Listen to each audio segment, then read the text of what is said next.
يا سيدي يا رسول الله يا من له. Assalamualaikum warahmatullahi wabarakatuh. Waalaikumsalam warahmatullahi wabarakatuh. Bismillahirrahmanirrahim. Innal hamdalillahi nahmaduhu wa nasta'inuhu wa nastaghfiruh wa na'udzu billahi min shururi anfusina wa min sayyiati a'malina. May yahdihillahu fala mudilla lahu wa man yudlil fala hadiyalah. Asyhadu an la ilaha illallah wahdahu la syarika lah wa asyhadu anna sayyidana wa nabiyyana Muhammadan sallallahu alaihi wasallam abduhu wa rasuluhu la nabiyya wa rasula ba'dah. Amma ba'du. Mari kita baca doa. Bismillahirrahmanirrahim. Allahumma inni a'udzu bika an adilla aw udalla aw azilla aw uzalla aw adlima aw udlama aw ajhala aw yujhala alayya. Rabbi zidni ilma wa wasi' fi rizqi wa barik li fima razaqtani waj'alni mahbuban fi qulubi ibadik wa azizan fi uyunihim waj'alni wajihan fid dunya wal akhirah wa minal muqarrabin ya katsiran nawal ya hasanal fi'al ya qa'iman bila zawal ya mubdi'an bila mithal falakal hamdu wa lakal minnatu wa lakash syarafu ala kulli hal wa sallallahu ala sayyidina wa maulana Muhammad walhamdulillahi rabbil alamin. Kita baca Fatihah dulu. Bismillahirrahmanirrahim. Li Abu Yasin Muhammad bin Ali al-Malik al-Asad bi anna Allah yarhamuhu wa yulidu rajal bil jannah wa yu'idu alaina min asrarihi wa anwarihi wa ulumihi wa barakatuhu fid dunya wal akhirah wa ila hadratin nabi rasulillah sallallahu alaihi wasallam. Al-Fatihah. A'udzu billahi minasy syaithanir rajim. Bismillahirrahmanirrahim. Alhamdulillahi rabbil alamin arrahmanir rahim maliki yaumiddin. Iyyaka na'budu wa iyyaka nasta'in ihdinas siratal mustaqim siratal ladzina an'amta 'alaihim ghairil maghdubi 'alaihim waladdallin amin. Tsumma al-Fatihah li abina murabbi ruhina Muhammad yahya ulumuddin ala nidan wa yahfazuhu wa yansuruhu wa yubariku fihi fi ummati wa ikhwani wa auladi wa talamidi wa jama'ati fi khairin wa lutfin wa afiyatin wa sirril Fatihah. A'udzu billahi minasy syaithanir rajim. Bismillahirrahmanirrahim. Alhamdulillahi rabbil alamin arrahmanir rahim maliki yaumiddin.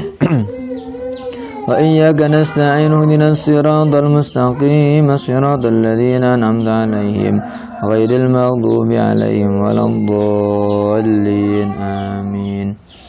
Alhamdulillah, pada kesempatan hari ini kita bertemu dalam rangka kajian mengisi Ramadan kita, yang semoga hari-hari ibadah kita di bulan puasa ini mendapatkan penerimaan dari Allah Subhanahu wa taala. Semuanya ibadah kita dikabulkan oleh Allah Subhanahu wa taala. Amin ya rabbal alamin. Ikhwani wa akhwati fillah, hafizakumullah. Terkait dengan ibadah-ibadah yang kita lakukan di bulan suci Ramadan ini, banyak sekali ibadah-ibadah yang sekiranya Allah akan memberikan pahala yang besar. Nah, sekalipun itu hanya tidur saja, tapi kalau diniati meninggalkan perkara yang haram, diniati untuk memperkuat ibadah supaya nanti bisa bangun malam, itu pun akan dinilai ibadah oleh Allah Subhanahu wa taala. Dan ibadah yang pekerjaan yang mubah, tidur pekerjaan yang mubah, itu pun akan dinilai ibadah oleh Allah Subhanahu wa taala. Kemudian meninggalkan ucapan-ucapan yang buruk di bulan ini pun akan dinilai pahala yang besar oleh Allah Subhanahu wa taala. Bahkan sekelas nafasnya kita yang berpuasa itu pun dinilai sangat besar oleh Allah Subhanahu wa taala, sampai diibaratkan layarumnya minyak kasturi. Minyak kasturi itu baunya orang yang berpuasa. Apalagi nanti sekian banyak ibadah-ibadah yang dianjurkan oleh Allah di dalam bulan ini. Sholat fardunya itu dilipat gandakan, kemudian sholat sunnahnya, ibadah sunnahnya itu diberikan pahala layaknya ibadah wajib. Bayangkan. Kemudian membaca Al-Qur'annya itu bernilai pahala yang besar. Makanya kalian alhamdulillah kemarin sudah khatam, sekalipun pingpisan juga popo. Paling tidak sebagai seorang yang menuntut ilmu terus sudah mampu membaca Al-Qur'an, ya paling enggak 1 bulan ini harus khatam sekalipun satu kali. Diusahakan. Karena ini adalah bulan puasa, bulannya Al-Qur'an, di mana pahala terkait dengan bacaan Al-Qur'an banyak sekali.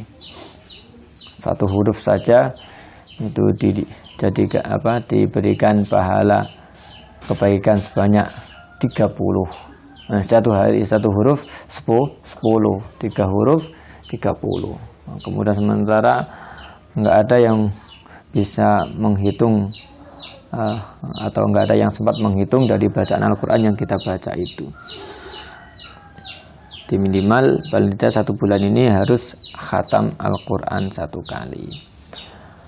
Kemudian daripada itu terkait dengan ibadah-ibadah wajib, sholat wajib itu usahakan kita lakukan dengan berjamaah sekalipun hanya 2 orang saja. 2 orang saja itu pahalanya akan besar.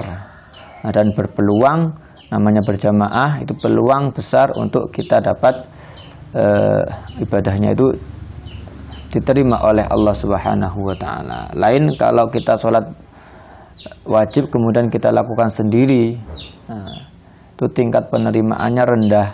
Tapi kalau dilakukan dengan berjamaah sudah barang tentu berpeluang besar untuk diterima oleh Allah Subhanahu wa taala. Maka terkait dengan salat wajib, itu usahakan dikerjakan dengan berjamaah.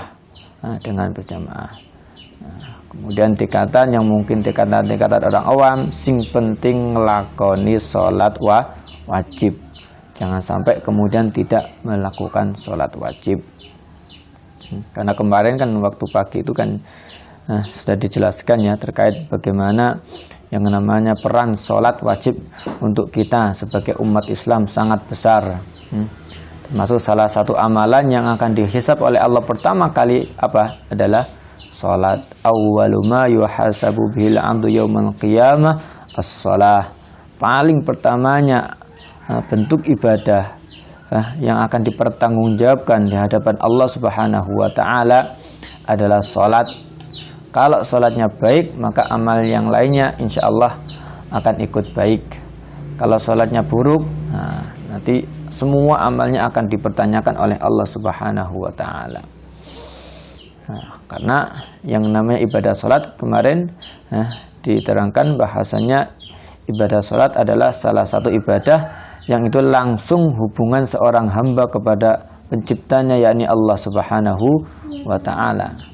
Di ibarat kita dengan orang tua, ada amalan atau pekerjaan apa yang kita harus berhubungan langsung kepada kedua orang tua.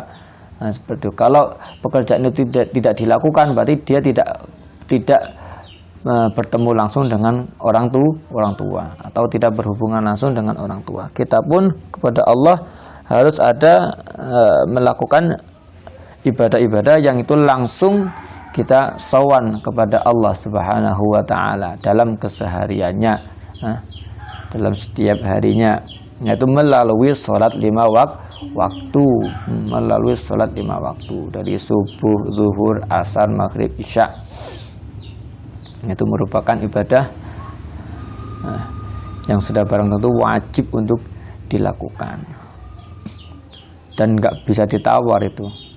Nggak ada menawar terkait dengan sholat. Saya sakit ya Allah, tetap sholat. Saya perjalanan ya Allah, ya tetap sholat. Saya nggak bisa berdiri ya Allah, tetap sholat. Kecuali kalau tidur, kamu tidur dari pagi sampai besok pagi, nggak sholat, ya nggak dosa. Tapi kalau kamu tidurnya sengaja, saya tak tidur lah, biar nanti nggak sholat. Nah, itu jadinya dosa. Atau kepingin nggak sholat, ada caranya. Meninggal dunia, ya, minta diumumkan di masjid, disolati malahan. Karena itu kan urusan masing-masing, urusan kita dengan Allah Subhanahu wa Ta'ala. Kamu bersama teman atau kamu dalam keadaan sendirian, tetap yang namanya kewajiban sholat tetap harus dilakukan. Makanya nanti kalau kamu sudah pulang di rumah, tetap harus melakukan sholat. Jangan sampai meninggalkan sholat. Syukur-syukur bisa berjamaah. Kalau toh pun tidak mampu berjamaah ya nggak masalah. Yang penting harus melakukan sholat. Itu hubunganmu langsung dengan Allah. Masing-masing kita harus menghubungkan diri kita masing-masing dengan Allah Subhanahu wa Ta'ala. Sekalipun kamu sendirian dimanapun tempat, waktunya sholat ya harus waktunya sowan kepada Allah ya harus lakukan itu sholat 5 waktu itu. Itu nggak bisa ditawar. Jadi pesannya, jadi kalau kamu pulang sholat 5 waktu, kemudian Al-Qur'annya dibawa, kamu baca itu Al-Qur'an. Nah, kemudian yang sudah ada hafalannya di rumah dimurojaah. Kemudian terkait dengan ibadah sholat, itu adalah ibadah yang langsung kepada Allah Subhanahu wa Ta'ala. Kemudian yang berikutnya adalah ibadah yang sifatnya itu kita haturkan kepada Allah Subhanahu wa Ta'ala, tapi ada persyaratan melalui apa? Yaitu melalui kita harus menyenangkan orang lain. Makanya kalau kita baca Al-Quran, aqimus shalah wa atuz zakah. Aqimus shalah wa atuz zakah. Tunaikanlah salat, kemudian keluarkanlah zakat. Kalau sholat berarti adalah ibadah yang sifatnya kita langsung berhubungan kepada Allah Subhanahu wa Ta'ala tanpa perantara. Langsung kita kepada Allah. Langsung kita melakukan sholat langsung kepada Allah. Sementara zakat adalah ibadah yang kita kepada Allah beribadahannya, tapi harus disyaratkan melakukan memberi kebahagiaan kepada orang lain. Kalau misalnya zakat fitrah berarti harus mengeluarkan bahan pokok panganan kita berikan kepada fakir miskin. Misalnya berupa beras sebanyak 2,7 atau 3 kilo. Itu harus melakukan itu. Intinya ibadahnya kepada Allah, tapi dengan syarat harus menyenangkan orang lain, mengeluarkan sesuatu kepada orang lain. Gambarannya itu zakat. Kalaupun sedekah juga demikian. Saya kepingin dapat pahala banyak, yang sifatnya itu pahala diberikan dari Allah Subhanahu wa Ta'ala, yang dengan jalan menyenangkan orang lain, sedekah. Nggak jalan dengan sedekah kepada orang lain. Makanya sampai ada kesunahan ketika kita berpuasa kemudian masak itu pun dianjurkan duduhe sing rada akeh, ben iso bagi-bagi nang tanggane. Kan bentuk daripada menyenangkan orang lain. Baik yang wajib, kalau zakat itu wajib, yang sunnah ya sedekah, infak itu sunnah. Makanya kayak tadi kita buka posko sedekah gratis, jadi memberikan peluang kepada siapapun yang mau memberikan infak sedekahnya. Taruh di situ di posko itu, dan siapapun boleh mengambil. Itu tadi sudah jalan. Apalagi sekarang masa-masa orang panik dengan wabah, ya, ya karena apa? Ya karena terkesan meninggalkan Allah Subhanahu wa Ta'ala. Sementara Allah sudah memberikan cara-cara dari Rasulullah Sallallahu Alaihi Wasallam untuk supaya kita terhindar daripada wabah. bukan hanya wabah yang sekarang sedang melanda saja, tapi kesusahan itu termasuk bagian dari wabah atau fitnah. Supaya terhindar dari susah, terhindar dari hidup yang sempit, terhindar dari keadaan yang tidak menenangkan, itu ada caranya. Ternyata apa caranya? Ya ini, caranya adalah menyenangkan orang lain. Berbuat baik ini adalah bahagian cara untuk kita terhindar dari kesempitan hidup. Memang nggak nalar, tapi kalau kita lakukan ya akan nyata. Ya, semakin kita berbuat baik kepada orang lain, maka semakin hidup kita akan bahagia. Nggak mungkin, toh juga nggak ada ceritanya orang yang senang sedekah kemudian jadi miskin, nggak ada. Tapi kamu lihat itu orang yang cetil, nggak mau sedekah, susah. Padahal duitnya akeh, tapi ditakoki, nyili duitnya duit apa lah ini bareng tak ngono. Kenapa aja cetil. Makanya aja cetil lah Pak mungkin yang omah. Nanti duit yo disenengne kancane. Ngono. Yang jelas ibadah sedekah atau memberikan kebaikan kepada orang lain itu amat sangat dianjurkan di dalam ajaran agama Islam. Sampai di sini ada keterangan an Anasin radhiyallahu anhu, ada hadis diceritakan dari Sayyidina Anas radhiyallahu anhu bahwasanya beliau berkata, qala Rasulullah sallallahu alaihi wasallam, Rasulullah sallallahu alaihi wasallam bersabda, sana'iul ma'ruf, perbuatan baik yang dilakukan untuk menyenangkan orang lain itu taqi masari asu, itu dapat menghindarkan seseorang meninggal dalam keadaan buruk. Itu diantara fadilah atau keutamaan sedekah atau keutamaan berbuat baik kepada orang lain. Nah, sedekah itu bukan hanya pakai uang saja, enggak. Ojo kok sedekah, ayo sedekah, waduh aku ora duit, keliru.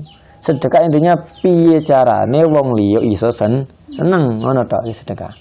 Tapi dengan jalan yang halal, bukan dengan cara yang buruk. Misalnya, wah kancaku iki pengen duit, wah tak colongne duit lah, kan keliru. Berarti dengan jalan yang buruk itu. Dia menyenangkan orang lain dengan apapun yang sekiranya dengan jalan yang halal. Itu termasuk al-ma'ruf. Nah, apapun, tidak hanya terbatas dengan uang saja. Nah, makanya akan digambarkan oleh Rasulullah sampai ke tingkat paling tidak kamu menunjukkan wajah yang berseri-seri kepada temanmu, kepada saudaramu, kepada tetanggamu, itu juga bahagian daripada sedekah. Itu bagian daripada sedekah. Kemudian orang masak, diperbanyak kuahnya, kemudian diberikan kepada tetangganya, itu juga bahagian daripada sedekah, menyenangkan orang lain. Itu ternyata Masya Allah fadilahnya, keutamanya besar. Taqi masari asu, siapa yang enggak ingin kemudian meninggal dalam keadaan husnul khatimah? Kabeh pingin meninggal husnul khatimah. Masa anak kemudian muga aku mati suul khatimah, enggak mungkin.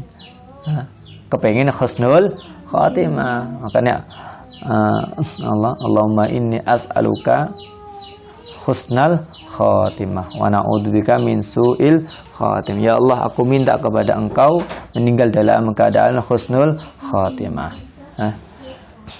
dan hindarkan aku daripada meninggal dalam keadaan su'ul khatimah.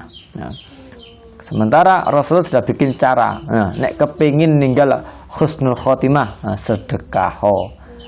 Harus sedekah. Dia menyenangkan orang lain, sekalipun kalau toh tidak mempunyai harta yang banyak, maka cukup menunjukkan wajah yang raut muka yang bagus, yang berseri-seri kepada orang lain, itu sudah menjadikan sedekah.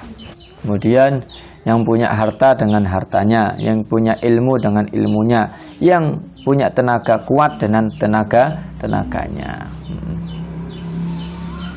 Kemudian taqi masari as-su'i wal afat wal halakat, dan juga dapat menghindarkan seseorang dari kesusahan. Kalau kepingin urip seneng apa?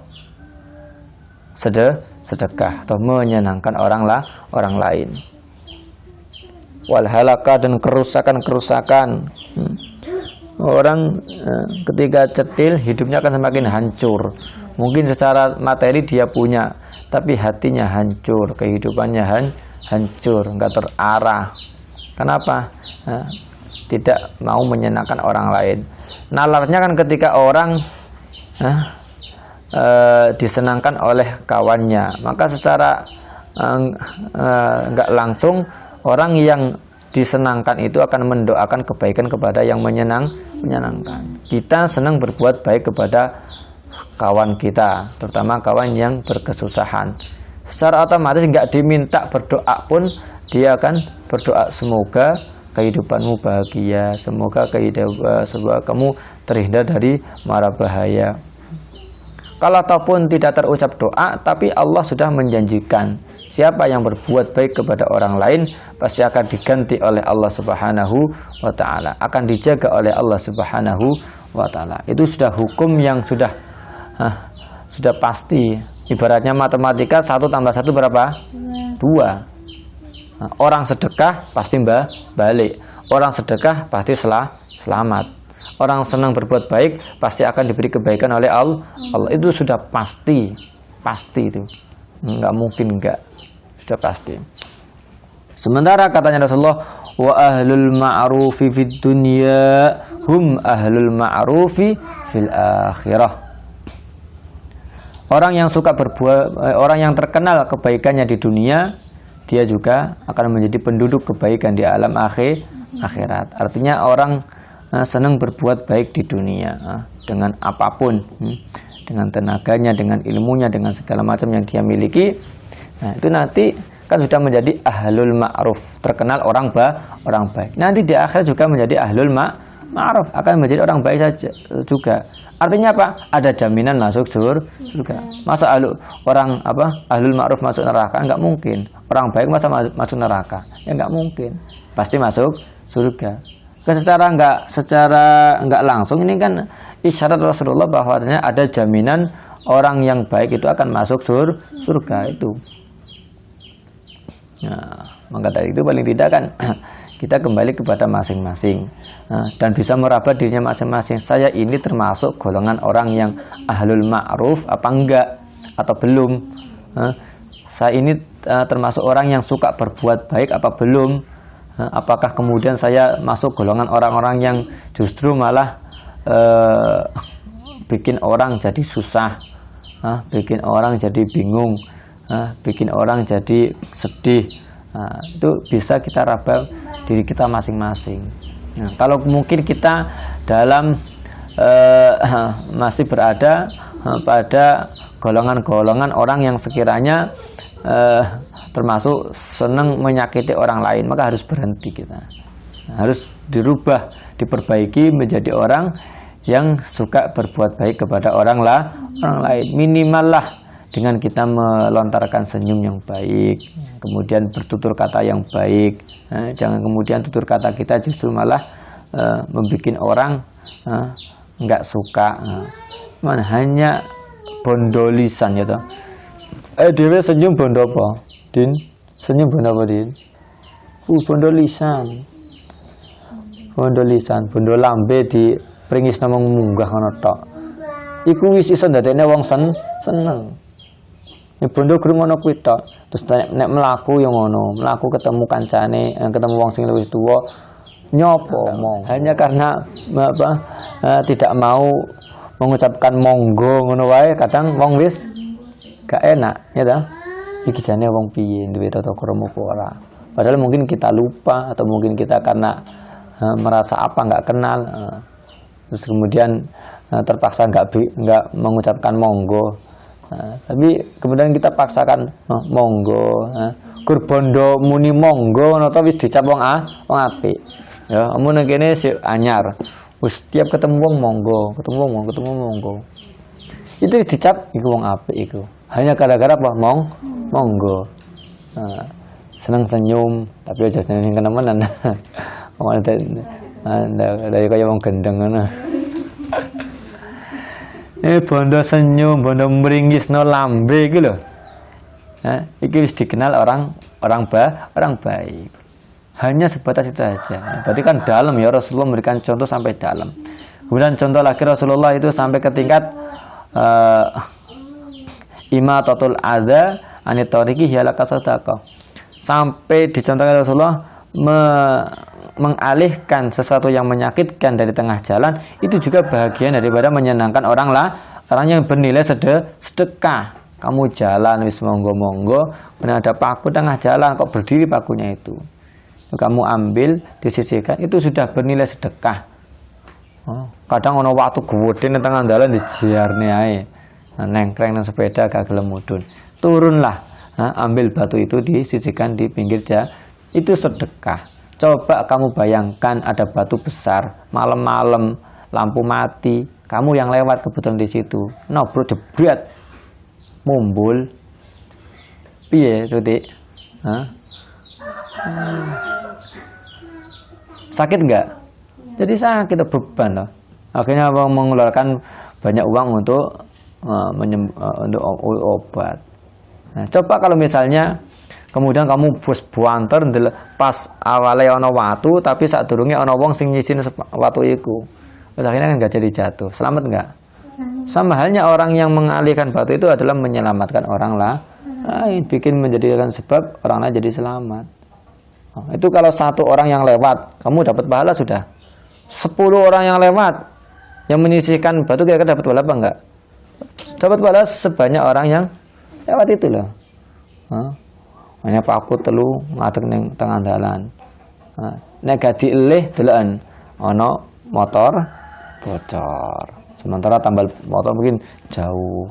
Kan menyusahkan orang lain. Coba kamu menyempatkan paling cuma 2 menit ambil paku itu taruh di pinggir jalan. Nanti saking jelinya Rasulullah sampai mencontohkan seperti itu. Dan juga di sini tersirat bahwasanya berbuat baik itu jangan menunggu harus punya ini punya itu, jangan. Kamu kepingin neraktir kancane, tapi urung mampu, mampu. Durung mampu ya apa sing sekiranya iso ndadekne kancane seneng, ngono wae. Misalnya durung iso naktir, cukup jak neng omah, jak ngombe teh bareng-bareng wis. Ya ta, tapi berbuat baik. Ojo aku pengen nang ke kancaku tak tukono apa ya, sementara gak duwe duit. Namanya memaksakan diri. Cukup ajak temennya buka bersama di rumah, wis. Ini sebagai ganti angan-angan kita mau memberikan apa kepada teman kita itu. Itu sudah bagian daripada sedekah. Aweh banyu putih nang wong sing njaluk-njaluk iki wis dadi sedekah. Artinya kebaikan-kebaikan itu luas sekali dan tidak harus menunggu kita harus punya apa. Yang sekarang kita bisa itu apa, sekarang kita mampu itu apa untuk kita sodorkan kebaikannya, maka cepat-cepat dilakukan. Ana wong sepeda macet didorongke, dibantu. Yang jelas banyak sekali bentuk-bentuk kebaikan yang patut kita lakukan. Kemudian ada hadis lagi an Ummi Salamah radhiyallahu anha qalat, tadi ceritakan dari Ummi Salamah radhiyallahu anha, beliau berkata, qala Rasulullah sallallahu alaihi wasallam, Rasulullah sallallahu alaihi wasallam bersabda, sanai'ul ma'ruf taqi masari as-su, sama ya. Perbuatan-perbuatan kebaikan yang disodorkan untuk orang lain itu dapat mencegah meninggal dalam keadaan buruk, atau bisa jadi meninggal su'ul khotimah, atau bisa jadi meninggal dalam keadaan susah. Itu juga itu sedekah bisa menjadikan pula meninggal dalam keadaan senang, dalam keadaan bunga. Kayak kemarin ceritanya penjual lombok meninggalnya, masya Allah, seluruh orang merasa kehilangan. Ternyata ditelusuri apa amalannya yang menyenangkan orang lain, hanya dengan menambahkan 3 butir lombok di setiap pembelinya. Kan nggak terasa itu, enteng, ya nggak kerasa, ya nggak mungkin sombong karena hanya 3 biji lombok. Tapi pada kenyataannya membuat Allah senang, membuat orang lain juga senang. Sehingganya ketika meninggal, bagus, meninggalnya dalam keadaan bagus. Kemudian yang berikutnya, was-shadaqatu khafiyyah tudfi'u ghadabar rabbi, sedekah yang dilakukan secara samar-samar. Tahu ya, sedekah yang dilakukan secara samar-samar. Contohnya tadi itu, yang penjual lombok, sedekah itu samar itu kan. Nggak, orang lain kan, yang pembelinya kan nggak mungkin tahu itu kalau dia menambahkan 3 butir lombok, itu namanya sedekah samar. Terus mengisi garam di dapur umum, dapur pondok, itu kan sedekah samar itu, nggak mungkin orang tahu itu. Itu sedekah samar. Kemudian ngisi kolah pas wengi-wengi sebelum subuh, itu banyak orang nggak tahu, itu namanya sedekah samar. Di antaranya kan itu contoh-contoh saja. Itu katanya Rasulullah, tudfi'u ghadabar rabbi, itu dapat menolak murkanya Allah Subhanahu wa ta'ala. Berarti kalau sudah menolak, mematikan murkanya Allah Subhanahu wa ta'ala, yang ada tinggal apa? Tinggal kasih sayang Allah Subhanahu wa ta'ala. Berarti sudah barang tentu pasti orang yang berbuat seperti itu akan dikasihi oleh Allah Subhanahu wa ta'ala. Sudah, orang kalau sudah mendapatkan kasih sayang Allah, hidupnya enak. Hidupnya nggak akan susah. Susah itu kan karena perbuatan kita sendiri sebenarnya. Aku kok ngene, hawane kok ngene, ora kepenak, neng omah ora kepenak, neng dalan ora kepenak, kepengin refreshing terus malah budal nang pasar yo ora kepenak, bangga ora kepenak. Mergo apa? Kurang berbuat baik. Coba kalau kamu senang berbuat baik, sudah, insyaallah uripe enak, seneng tok, isine seneng tok. Isine seneng tok. Karena apa? Orang yang suka berbuat baik itu mendatangkan rahmatnya Allah Subhanahu wa ta'ala, mematikan murkanya Allah Subhanahu wa ta'ala. Ya Allah nggak mungkin murka. Ini karena apa? Kita meniru sifatnya Allah, yakni yang sifatnya Allah adalah Ar-Rahman Ar-Rahim. Itu kan kita niru sifatnya Allah. Kemudian yang berikutnya, wasilatur rahimi ziyadatun fil umri. Silaturahim dapat menambahkan umur, jadi umurnya jadi berkah.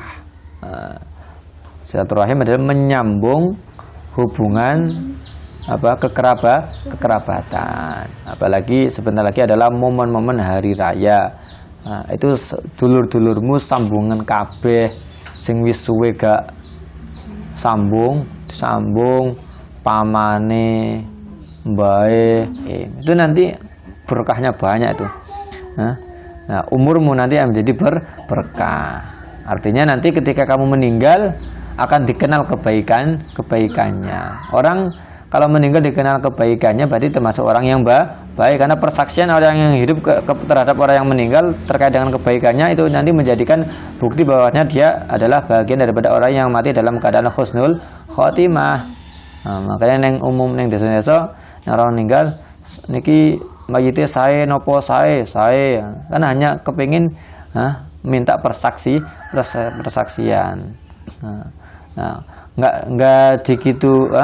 Nggak dibikin gitu sekalipun. Kalau memang orangnya baik, senang silaturahim, maka akan terkenal kebaikannya, akan dikenang kebaikannya.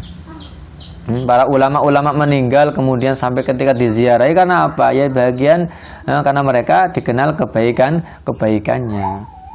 Seperti itu. Wa kullu ma'rufin shadaqah, setiap kebaikan itu bernilai sedekah. Kebaikan yang kita lakukan untuk orang lain itu bernilai sedekah.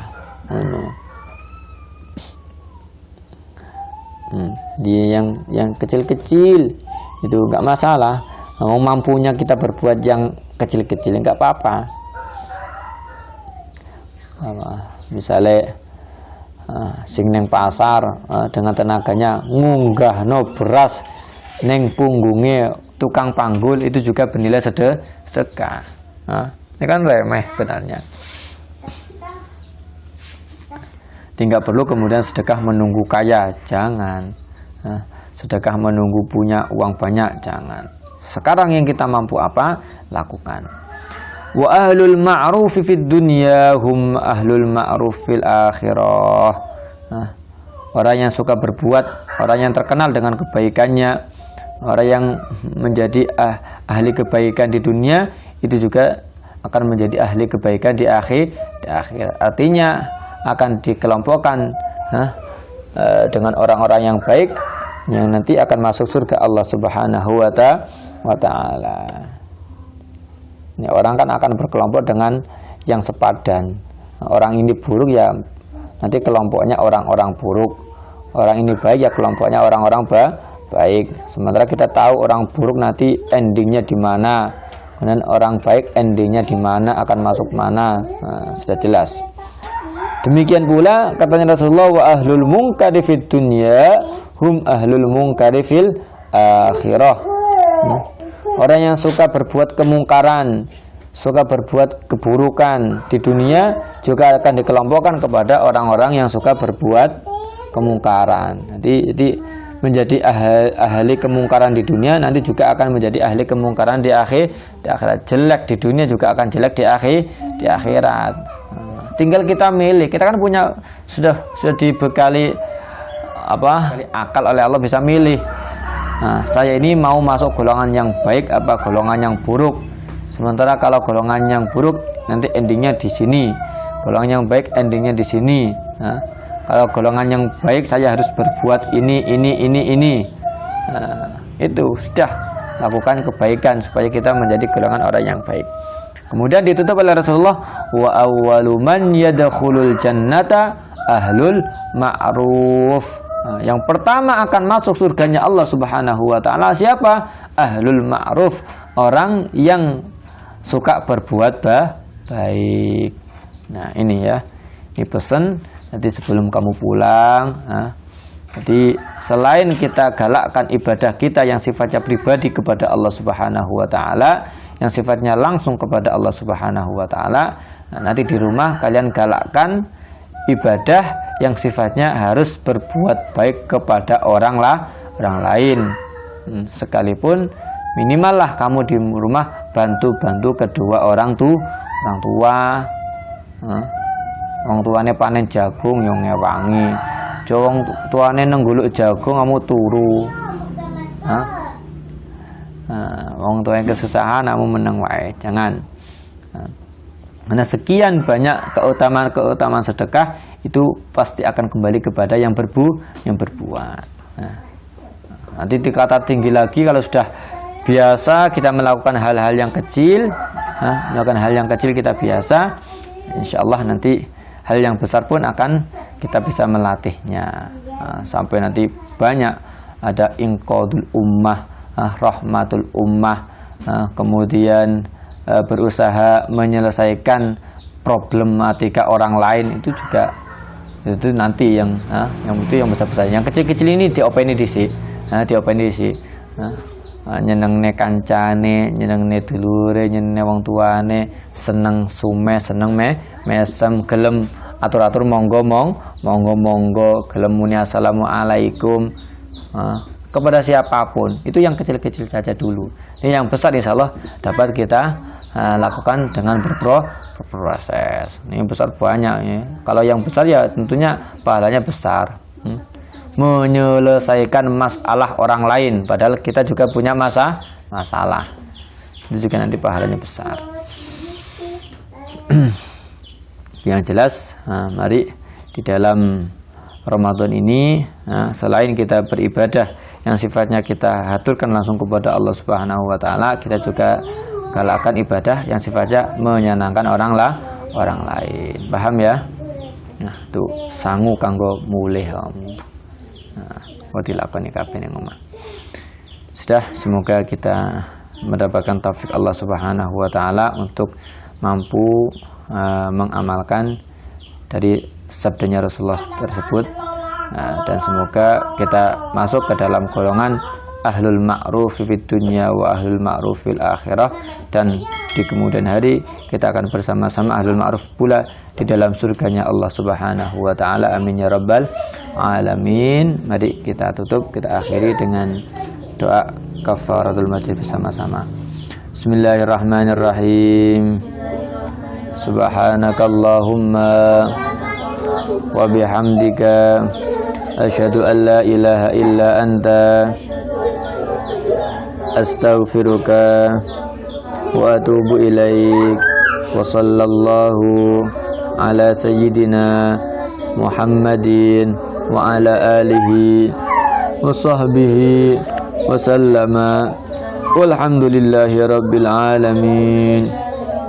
Assalamualaikum warahmatullahi wabarakatuh. Waalaikumsalam warahmatullahi wabarakatuh.